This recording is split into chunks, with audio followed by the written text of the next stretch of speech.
So hello Tectonic family, welcome to my YouTube channel.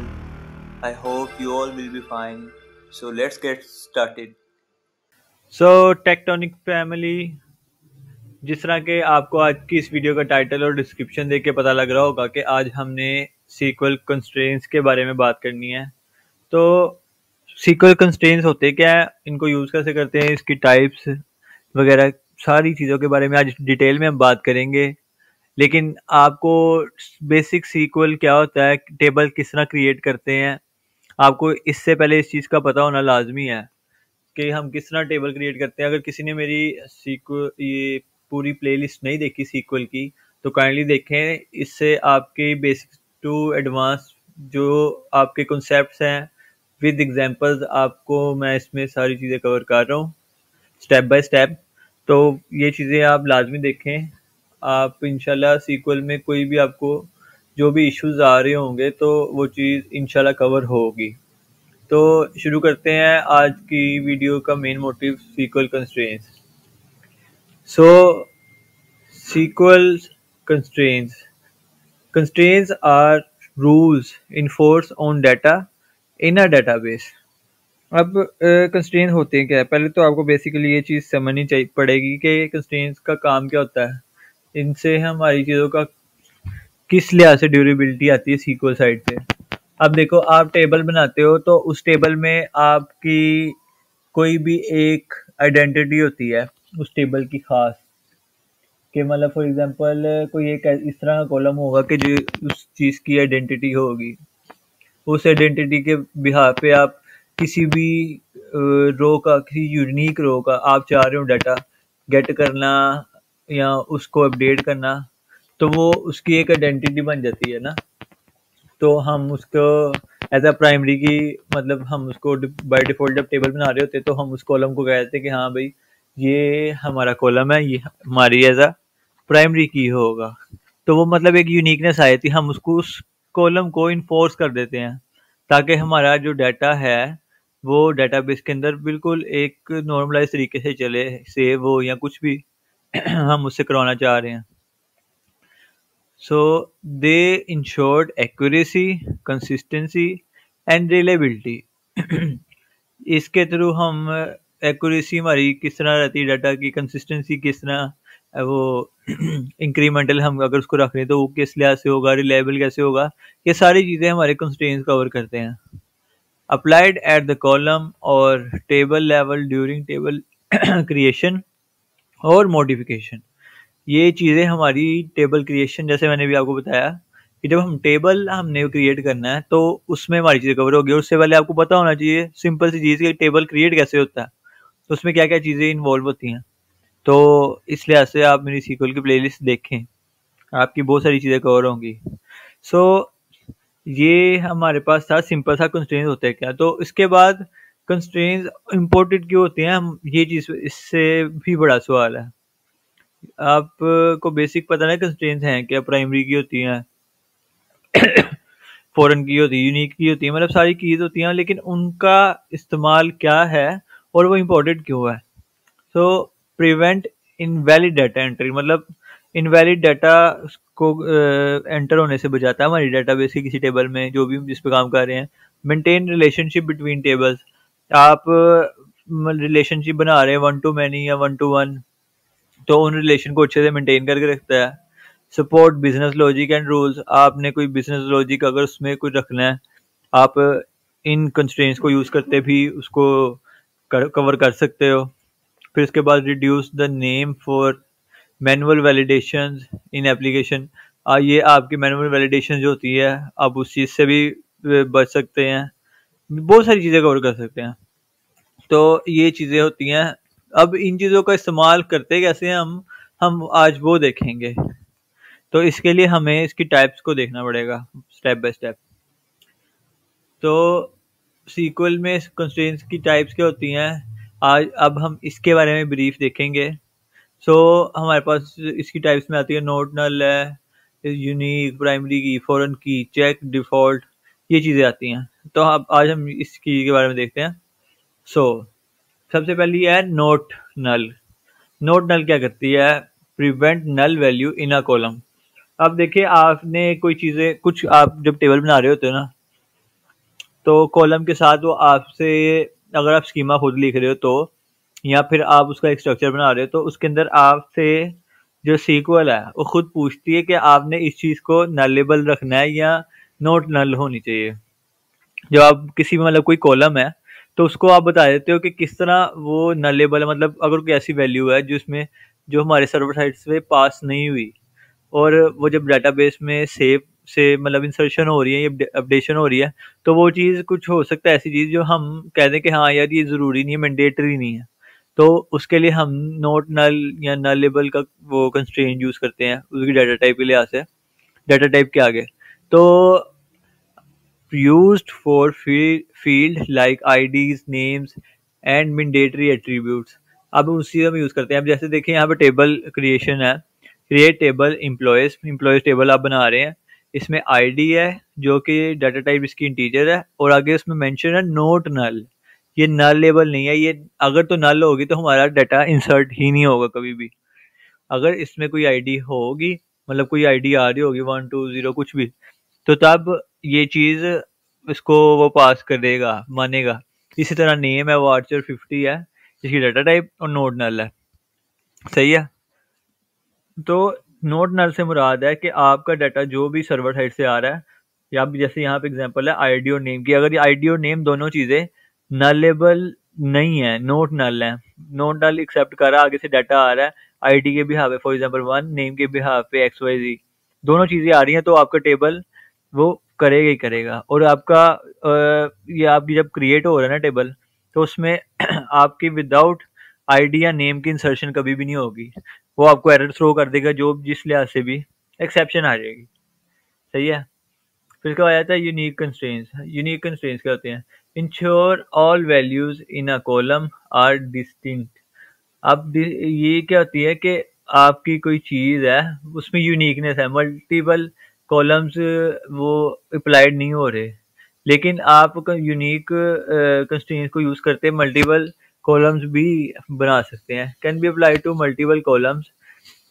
जैसे इसको हम कंपोजिट की कहते हैं। अच्छा, लेकिन आपको पहले पता नहीं यूनिक कंस्ट्रेंट क्या है। अब जैसे यहाँ पे एग्जांपल है ना, टेबल आप बना रहे हो यूजर का, तो उसमें ईमेल है वो भी यूनिक है, और फोन नंबर है वो भी यूनिक है। हम अगर सर्वर साइड से कुछ चेक करा रहे हैं ना, वैलिडेट कर रहे हैं, तो हम उसके कॉलम पे, स्पेसिफिक कॉलम के ऊपर लगा देंगे कि ये यूनिक होगा। मतलब एक जैसे ईमेल है वो सेव इंसर्शन की बारी आ रही है, तो xyz@gmail.com है। अब कोई दूसरा पर्सन इंसर्शन कर रहा है, तो वो भी xyz@gmail.com जब डालेगा ना, तो वो उसी को एक्सेप्ट नहीं करेगा। सही है। तो ये इस लिहाज से कुछ चीज़ें होती हैं। फिर इसी तरह फ़ोन नंबर का भी। फिर इसके बाद आ जाता है प्राइमरी की कंस्ट्रेंट। प्राइमरी की कंस्ट्रेंट हमारी सबसे ज़्यादा यूज़ होने वाली सीक्वल साइड पे ये चीज़ है, और दूसरी फॉरेन की होती है। प्राइमरी की क्या होती है? वही जैसे मैंने आपको शुरू में एग्जांपल दी थी वीडियो के, कि यूनिक आइडेंटिफायर होता है। यूनिक आइडेंटिटी होती है किसी भी टेबल की, जिसको हम एज अ प्राइमरी की लेते हैं। कि फॉर एग्जांपल अब यहाँ पे टेबल है जिसके अंदर ऑर्डर टेबल है। अब इसके अंदर ऑर्डर आईडी ये हमारे पास एज अ प्राइमरी की है, जो कि जिसकी डाटा इंटीजर है, और ऑर्डर डेट वो डेट है, वो प्राइमरी की नहीं। किसी भी टेबल के अंदर कोई सिर्फ एक ही प्राइमरी की हो सकती जो उस टेबल की आइडेंटिटी हो। Combines not null and unique. ये कॉम्बिनेशन होता है नोट नल का और यूनिक का। A table can have only one primary key. ये किसी भी एक टेबल की प्राइमरी की सिर्फ एक हो सकती है, इंडिविजुअल होती है, मल्टीपल नहीं हो सकती। फिर उसके बाद आ जाता है फॉरेन की constraint. Establish a relation between two tables. ये जो फॉरेन की होती है, ये दो टेबल्स के बीच में रिलेशन पैदा बनाता है। वो कैसे? जैसे फॉर एग्जांपल अब एक टेबल है ए, अब उसकी एज अ प्राइमरी की हम कह देते हैं कोई कॉलम होगा XYZ। अब वो XYZ जो कॉलम है वो एज अ फॉरेन की किसी थर्ड सेकंड टेबल में आ रहा होगा, जिसका टेबल का नाम हो टेबल बी। अब जैसे यहाँ पे एग्जांपल दी हुई है, create table order, order table हम बना रहे हैं, इसमें ऑर्डर आईडी प्राइमरी की है और कस्टमर आईडी वो भी एक कॉलम है। अब कस्टमर आईडी जो रेफरेंस दे रहा है वो किसी भी एक कस्टमर टेबल है, उसका रेफरेंस वहां की प्राइमरी की एज अ फॉरेन की ऑर्डर टेबल में आ रही है। तो ये इस तरह दो टेबल्स में रिलेशन बन जाता है, जिसे हमारी वो रिलेशन वन टू मैनी भी हो सकता है, वन टू वन भी हो सकता है, बहुत सारी चीज़ों में होता है कि आपके पास एक यूनिक आइडेंटिटी होती है जिससे थ्रू आपने अगर कभी वो डाटा गेट कर रहे हो, आप रिट्रीवल के लिए डाटा चाह रहे हो इन फ्यूचर, तो आपका रिलेशन एक पॉइंट के ऊपर आप सारी चीज़ों को गेट कर सकते हैं। फिर उसके बाद आ जाते हैं चेक कंस्ट्रेंट। चेक कंस्ट्रेंट क्या होता है? Ensure column value satisfy a specific condition. अब ये स्पेसिफिक कंडीशन से क्या मुराद है? अब जैसे एग्जांपल में आप देख रहे होंगे, क्रिएट टेबल प्रोडक्ट्स, प्रोडक्ट का टेबल आप क्रिएट कर रहे हैं। प्रोडक्ट आईडी इंटीजर टाइप है जो कि प्राइमरी की हमारे पास, और प्राइस है। अब प्राइस डेसिमल टाइप है, वो चेक करेगा कि प्राइस हमेशा जब इंसर्ट होने के बाद आ रही होगी वो हमेशा इज ग्रेटर देन जीरो होगी, जीरो से कम नहीं हो सकती। मतलब जीरो से बड़ी होगी, वन होगी, टू होगी, थाउजेंड होगी, कुछ भी। तो वो जब भी इंसर्शन की बारी वो ये लाजमी चेक करेगा। अगर इसे मतलब जीरो कोई पास कर रहा है तो वो कभी भी इस चीज को एंटर नहीं होने देगा। फिर इसके बाद आता है डिफॉल्ट कंस्ट्रेंट। डिफॉल्ट कंस्ट्रेंट क्या होते हैं? Set a default value for a column when no value is specified. जब कोई एक वैल्यू स्पेसिफाइड नहीं की होती तो हम उसकी डिफॉल्ट वैल्यू दे देते हैं। अब यहाँ पे जैसे कि हमारे पे एग्जांपल है, टेबल हम क्रिएट कर रहे हैं अकाउंट्स का। इसमें अकाउंट आईडी है जो कि एज अ प्राइमरी की है, और अकाउंट टाइप है वो हमारे पास। अगर हम इसमें यहाँ पे डिफॉल्ट ना देते तो वो कुछ भी हो सकती थी, लेकिन यहाँ पे डिफॉल्ट जो हमारी टाइप आ रही है वो है सेविंग। करंट भी हो सकती है इसमें। लेकिन ये जब भी अगर कोई पर्सन है वो उसकी न्यू क्रिएशन होती है अकाउंट की, तो उसको बाय डिफॉल्ट जब भी वो डाटा इंसर्ट होगा, अगर वहां से कोई भी वैल्यू पास नहीं होती अकाउंट टाइप के अगेंस्ट, तो वो ऑटोमेटिकली सेविंग ही उठाएगा। तो ये होता है डिफॉल्ट कंस्ट्रेंट। फिर इसके बाद आता है कंबाइनिंग कंस्ट्रेंट। अब कंबाइनिंग कंस्ट्रेंट क्या होता है? Constraint can be used together for robust validation. आप एक ही टेबल में रहते हुए सर्वर साइड भी वैलिडेशन इस तरह लगा सकते हैं कि आपने आपके टेबल क्रिएट कर रहे हैं, आप उसमें सारे कुछ चीज़ें खुद ही डिफाइन कर देते हो कि जैसे इसमें आईडी आपकी प्राइमरी की है, फिर उसके बाद नेम वार्चर है जो कि नोट नल लेबल है, और जो एज होगी स्टूडेंट्स की वो इंटीजर टाइप होगी, लेकिन उसको चेक कर ले कि एज ग्रेटर देन 18 ही हो। फिर उसके बाद ईमेल देख ले जो जिसकी डाटा टाइप वाचार है, और वो यूनिक होनी चाहिए, हर हर स्टूडेंट की यूनिक होनी चाहिए। कोई भी स्टूडेंट इस तरह ना हो कि जिसकी ईमेल सेम हो। अगर ईमेल सेम होगी तो वो एक्सेप्शन आपको शो करवा देगा। तो ये मिल के ही एक टेबल में मुख्तलिफ चीज़ों के कंस्ट्रेंट मिल के एक कंबाइनिंग कंस्ट्रेंट बना रहे हैं। सही है। फिर अब इनकी बात कर लेते हैं बेनिफिट्स की। अब इसके बेनिफिट्स क्या है? Automatic data validation, data validate करता है। Enhance data reliability and consistency, जैसे हमने शुरू में वो मैंने आपको बताया था कि ये डाटा को किस तरह रिलायबल बनाता है, कि अगर हम इसमें चेक या यूनिकनेस का कंस्ट्रेंट यूज़ करते हैं तो उसको कैसे वो रिलायबल रखता है। सिंप्लीफाई एप्लीकेशन लॉजिक, आप इसमें सिंपली लॉजिक अगर आप सर्वर साइड हैंडलिंग कर रहे हैं तो उसमें भी कर सकता है। रिड्यूस रिस्क ऑफ डाटा एनुमराइज, कि आपका डाटा ख़राब ना हो किसी भी पॉइंट ऑफ व्यू से। तो इन चीज़ों के लिहाज से आपके कंस्ट्रेंट आप यूज़ करते हैं तो बहुत ज़्यादा फ़ायदा है उसका। फिर आ जाता है कॉमन मिस्टेक्स टू अवॉइड। आप कौन सी ऐसी मिस्टेक है जिनको आप अवॉइड कर सकते हैं? Not defining constraint for critical field. आप कंस्ट्रेंट डिफाइन ना करें क्योंकि आपको अगर किसी चीज़ का कंफर्म नहीं है कि इस चीज़ में क्या वैल्यू आ सकती है तो उसमें कंस्ट्रेंट डिफाइन ना करें अनटिल अनलेस, जब तक आपको इस चीज़ का पता ना हो। Overraising constraint leading to reduce flexibility. हाँ, आप अगर किसी चीज़ का आपको कंफर्म 100% श्योरिटी है ना उसका स्कोप क्या है उस कॉलम का स्पेसिफिक, तब आप उसमें कंस्ट्रेंट यूज़ कर सकते हैं। बाकी आप उस चीज़ को अगर आपको नहीं कंफर्म तो आप उसको बाउंड्री नहीं कर सकते, वो फिर आपके लिए वो फ्लेक्सिबिलिटी नहीं रहेगी आपके उस टेबल के लिहाज से। Ignoring the impact on performance for large data set. ये आपकी जो परफॉर्मेंस है लार्ज डाटा सेट पे, उस पर ये कई दफ़ा ऐसे हो सकता है सर्वर लैग हो तो वो इन कंस्ट्रेंट को लैग भी कर सकती है। तो इन चीज़ों से बचने के लिए आपने बहुत सोच समझ के कंस्ट्रेंट का यूज़ करना है।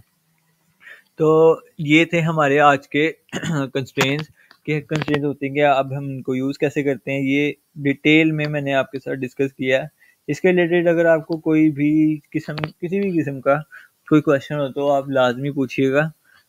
आप क्वेश्चन पूछेंगे तो ही आपकी चीज़ों को मैं क्लैरिटी से डिफाइन कर सकूंगा। हो सकता है कोई मैं भी इंसान हूँ, कोई ना कोई पॉइंट ऑफ व्यू से किसी न किसी पॉइंट पे ऐसी चीज़ हो जो मैं मिस कर रहा हूँ, तो आप उस चीज़ में मुझे नोटिफाई ज़रूर करें ताकि मुझे भी पता हो कि मैंने क्या चीज़ मिस की है और आपको भी पता हो कि आपने क्या चीज़ देखी है ऐसी जो मुझे नहीं पता लग सकी। सो आज की इस वीडियो को यहाँ पे एंड करते हैं। इंशाल्लाह मिलते हैं नेक्स्ट वीडियो में किसी नए टॉपिक के साथ। तब तक के लिए अल्लाह हाफिज़। So don't forget to like, subscribe, and share. Thank you.